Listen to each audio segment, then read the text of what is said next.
بسم اللہ الرحمن الرحیم۔ السلام علیکم۔ بنی اسرائیل میں ایک عبادت گزار شخص تھا جو لوگوں سے الگ رہ کر عبادت کیا کرتا تھا۔ وہ ایک طویل مدت تک اپنی عبادت گاہ میں عبادت کرتا رہا۔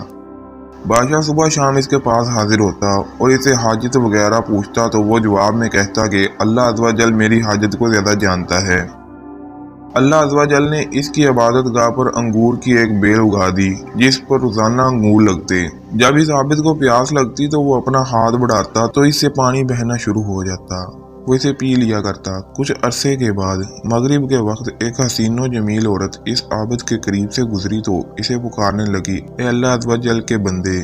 عابد نے جواب میں لبیک کہا تو عورت نے پوچھا کہ تجھے تیرا رب دیکھ رہا ہے؟ عابد نے کہا ہاں، اللہ عز و جل ہر چیز دیکھ رہا ہے، وہ دلوں کے بھید جانتا ہے اور قبروں میں مدفون لوگوں کو اٹھانے والا ہے۔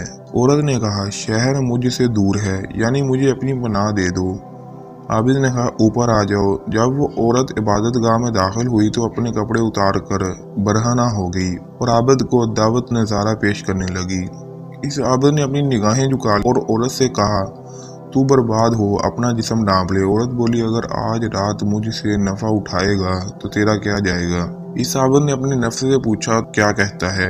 نفس بولا خدا عز و جل کی قسم میں تو اس موقع سے ضرور فائدہ اٹھاؤں گا۔ عابد اپنے نفس سے بولا تیری ہلاکت ہو، تو آگ کے انگارے چاہتا ہے اور میری اتنے عرصے کی عبادت ضائع کرنا چاہتا ہے۔ کیا تو نہیں جانتا زانی کی بخشش نہ ہوگی اور اسے منہ کے بل جہنم میں دھکیل دیا جائے گا۔ جہنم کی آگ کبھی نہ بجھے گی اور نہ ہی فنا ہوگی۔ مجھے اندیشہ ہے کہ اللہ تجھ پر ایسا غضب فرمائے گا کہ پھر کبھی تجھ سے راضی نہ ہوگا۔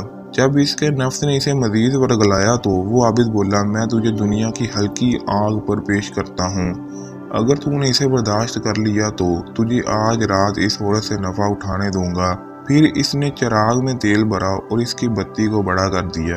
وہ عورت بھی یہ سب باتیں سن رہی تھی اور عابد کا عمل دیکھ رہی تھی۔ پھر اس عابد نے اپنا ہاتھ بتی پر رکھا تو اس نے ہاتھ نہ جلایا تو وہ بتی سے بولا کیا ہوا، جلاتی کیوں نہیں؟ تو آگ نے اس کا انگوٹھا جلا دیا، پھر اس کی انگلیاں اور پھر اس کا ہاتھ جلا دیا۔ اس پر عورت نے ایک زوردار چیخ ماری اور دنیا سے رخصت ہو گئی۔ اس عابد نے اسے اسی کے کپڑے سے ڈھانپ دیا۔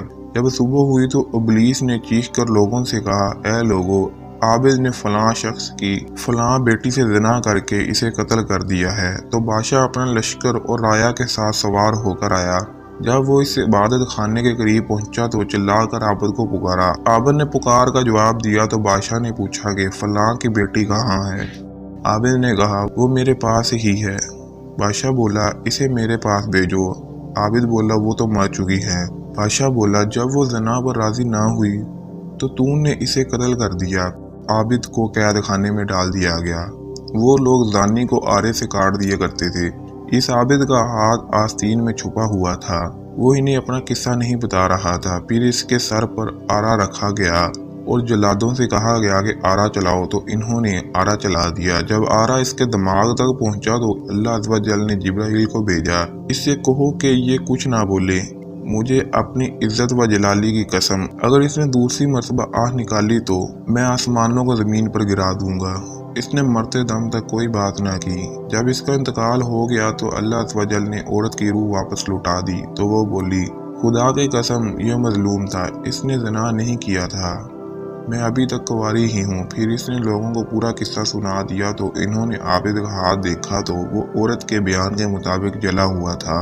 وہ لوگ بولے اگر ہمیں معلوم ہوتا تو ہم ہرگز اسے نہ چھیڑتے۔ جب وہ عابد دو ٹکڑے ہو کر زمین پر گر گیا تو وہ عورت بھی اپنے سابقہ حالت میں لوٹ گئی۔ لوگوں نے ان دونوں کے لیے قبر کھودی، قبر میں مشک عنبر اور کافور کی خوشبو پائی۔ جب وہ جنازہ ادا کرنے کے لیے ان کے پاس پہنچے تو آسمان سے ایک منادی نے انہیں ندا دی ٹھہر جاؤ، پہلے ملائکہ کو جنازہ پڑھنے دو۔ پھر ان لوگوں نے ان کا جنازہ پڑھا اور انہیں دفن کر دیا اور انہوں نے ان کی قبر پر ایک تختہ پڑا ہوا دیکھا، اس پر لکھا تھا کہ اللہ کے نام سے شروع جو نہایت مہربان اور رحم کرنے والا ہے۔ اللہ کی طرف سے اپنے بندے اور ولی کے لیے میں نے اپنے عرش کے نیچے ایک ممبر نصب کیا اور اپنے ملائکہ کو جمع کیا۔ جبرائیل علیہ السلام نے خطبہ دیا اور میں نے اپنے فرشتوں کو گواہ بنایا کہ میں نے فردوس کی 50,000 حوریں تمہارے نکاح میں دی اور میں اپنے فرما بردار اور ڈرنے والے بندوں سے ایسے ہی پیش آتا ہوں۔